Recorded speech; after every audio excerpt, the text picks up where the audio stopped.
Hey everybody, welcome to another episode of the Return Policy. Today I'm doing a mini kind of a follow-up review on my original purchase last week, which was the Orsley FlexiCase 4-pack for the Joy-Cons. Today I'm doing the follow-up review on the PDP Joy-Con Gel Guards. And so, yep. Since I was a fan of the PDP Joy-Con Armor Guards for some time, I definitely wanted to give these a shot. And since they were on back order for quite a bit, I just wanted to patiently wait for them to get here. And so these goes for $7.99, a little bit less than the 4-pack from Orsley that I bought was for $9.99. But the difference being that the Orsley gives you 4 with 2 different colors, blue and the red, whereas these only give you the gray. But difference-wise, they actually give you these little kind of caps for the joysticks, which is nice for the Joy-Cons.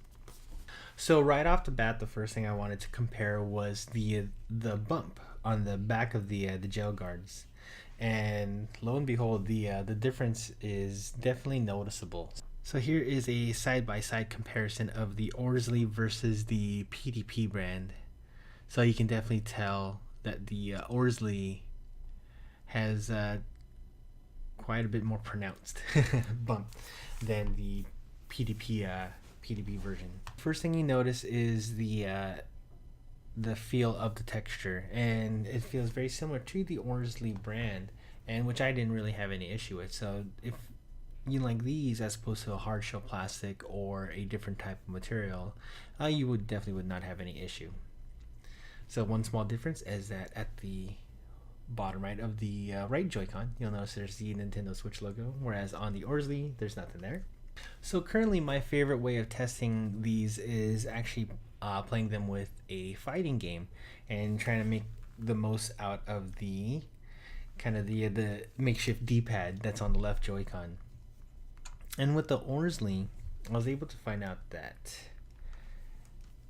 since there's a little bit more of the rubber in between the D-pad buttons, it kind of gives it a little bit more of a smoother feeling if you're trying to do, say, a quarter circle forward motion, or if you're trying to slide your finger half circle back to do a certain attack. And I actually felt it was a little bit more comfortable than using the Joy-Con without any kind of guards in between. But to be honest, if you're a fan of fighting games, you're most likely going to invest in the Pro Controller instead of using the D-pad buttons. But for me personally, I kind of like the portability of it, so I want to try and maximize the as much enjoyability playing fighting games with this D-pad button. Based on what my mini review last week was, I don't believe that too much of the dirt or the scuffs would show up on the darker colors. I might have to do another mini review on the darker version of the Orsley, but as far as the these light gray ones go, I am pretty confident that you wouldn't get as much noticeable or visible smudge. There will definitely still be some smudges or dirt, but hopefully not as visibly apparent. So for my review for the PDP Joy-Con Gel Guards, I would give this a keep it. Now that isn't to say that the Orsleys were worse, but as far as the ones that I purchased, the neon blue and neon red, I was still kind of concerned about the dirt and the aesthetic view of it, so I might give that another chance with the darker color of the Orsley. Thanks everyone for taking the time to watch this video. If this was in any way informative on your purchasing decision, go ahead and hit that like button. If you want to see more of these in the future, please hit that subscribe button as well. Anyways, I just wanted to say thanks again, and I will see you soon.